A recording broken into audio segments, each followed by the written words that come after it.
How's everyone doing? We've got a little bit more watch content here for you. Basically, I'm just going to be going through the purchasing process and my review of not only the little piece that I got here, but Watchfinder&Co, which you may have heard of if you're on the pre-owned watch scene. They're a pretty big player there. And I'm just going to be running through anyone who might have any sort of trepidation about going through an online dealer like Watchfinder&Co. I'm just going to be running you through my experience, so hopefully that helps you there. Now, before I get started here, I will just put this up to the camera here. This is what I'm wearing at the moment, the Zenith El Primero Chronomaster, the Grand Tour edition.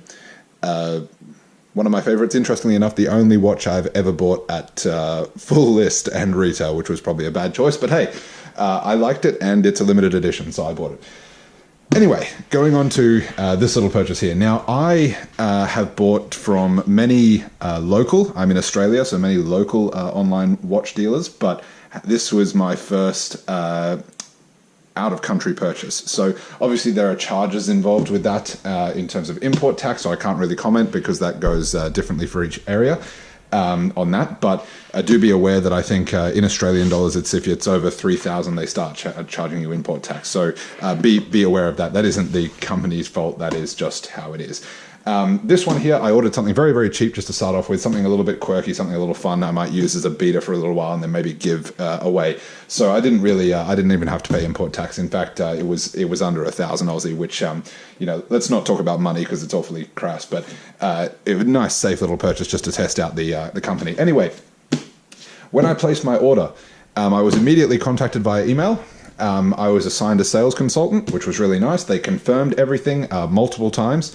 They confirmed any extra cost. I was, in contact with a real person. It wasn't just an automated email, which was very, very nice little touch.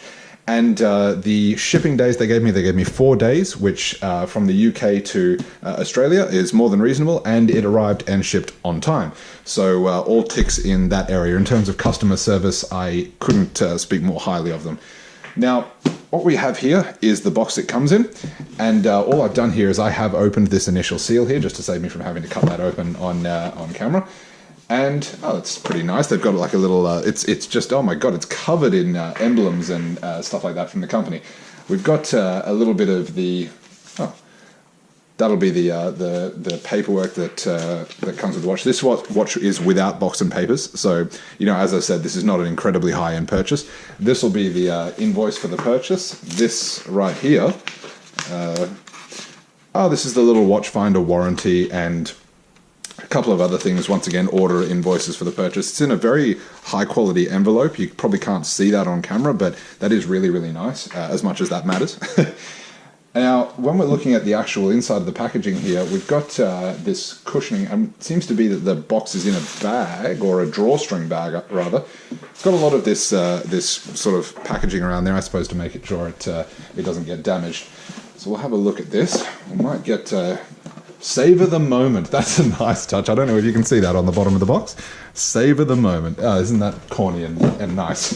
I'm not having a dig there. I actually appreciate that. That's beautiful. Anyway, we'll put that over there as well. So, well, lots of branding. Lots and lots of branding. As I said, this had no box and papers, so it'll come with the Watchfinder&Co box, which I'll be interested to see. So we'll take that out there. Once again, branding everywhere. Lots and lots of branding. I actually like it. This is very, very high quality for just a normal company box, and not even the box it came with. There's felt on the inside of that. That's actually really nice. And this is embossed, which is beautiful. I've just put my the oil from my hands all over it, but that's actually really, really nice. Quite a high quality exterior. So let's have a little bit of a look at the thing inside, shall we? That's there we have it. It's got a little foam insert there.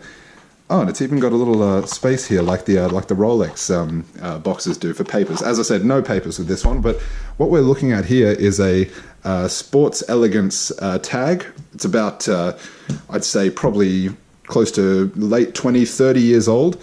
It's a quartz watch. It's 38 millimeters, so pretty traditionally sized. As I said, I didn't take any big risks in terms of purchasing something very expensive here, but let's have a little look at it, okay? Now, I immediately noticed they're just pulling that out, that the inside of this is like cardboard and foam, but the outside is very, very nice. And honestly, for as far as just a generic company box goes, even if the inside, as I just noticed there is, and even holding this, the little roll for it there, I noticed that it's not exactly, you know, Patek Philippe quality over here, but it's still very, very nice. I'm very pleased with that. So I'm not by any means having a go. Let's just have a look at that there. That's... It's the two-tone version with the funky end links and leather strap there, and they've got they've put their own hang tag on it, which says if the tag is removed, the warranty is voided. Okay, fair enough.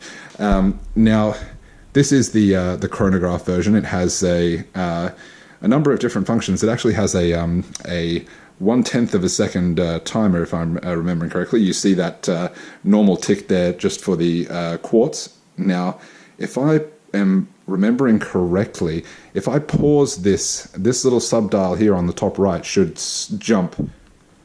Ah, there we go, 0.2 of a second, fantastic. And it has a seconds at the bottom there, constant seconds. And we've got the hour track, I think it will be, along there for the chronograph. Now, you may notice this second red hand that was hiding behind the other one there, just at the front. What that does is it actually tracks the minutes that the chronograph hand has gone around. So you've got an active minutes track hidden when it's in its neutral position. And the reset there is pretty satisfying as far as a quartz watch goes. So let's just have a look at let's have a look at this one. It does have the gold tag buckle on it, which is quite nice.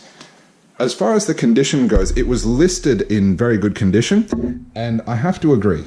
The gold, if it has been polished very, very well. It's not over polished. There were no sharp edges on this case initially, but the brushed finish on the case is still well and truly intact. And actually, there's a really nice high polish on all the gold parts here, even with me putting my fingers all over it. I can't see any noticeable blemishes on the piece itself on a cursory inspection here. And the strap is old. You can tell it's sort of, the leather probably hasn't been taken care of as well as it should have been, but the strap is completely original and intact. And even on the buckle there, where you expect to get a little bit of wear from people unbuckling it, it looks pretty good. So I'm very, very impressed with the not so much the piece. I knew what the piece, as I said, is not exactly a horology over here, but the Watchfinder&Co, very accurate listing, helpful sales team, and just I'm very happy with the product that's been provided. I'm going to chuck this on the wrist. It is traditionally sized. My El Primero here is 42 millimeters. This is only 38, and I have gigantor wrists and hands. So let me just see if this traditional piece is going to look like a joke on my wrist, or if it's actually going to be okay. There has been a trend lately going towards the more traditional sizing. The band is very, very traditionally sized, and it barely even, you can see there I'm on like the very last bit of the band. I might even have to get the different one that fits on there with these crazy little end links, which I actually really like. But you can see that 38 millimeters, I've got like an 8-inch wrist, just for perspective. It's actually looking a lot bigger. You will find that generally a gold watch, especially with end links that are gold as well, will wear a lot bigger than its actual size. I would even say that it wears up to 4 millimeters bigger a piece because of the gold. And I'm finding that right now because it almost looks the same size as the El Primero did. And you can see just hanging next to it there that they are clearly not the same size. Look, as far as this goes, it's a nice little piece. I didn't pay a lot for it, and I'm very happy with the service that I got. So as far as Watchfinder&Co goes, they get the 2 thumbs up there. Would highly recommend dealing with them. Very pleasant experience, and I can't really say enough for them. You can see that the boxing and everything, even though this had no original boxes and papers of its own, very high caliber, and yeah, I hope that helped you guys out a little bit if you're ever trying to buy a secondhand watch. Thoroughly recommend them.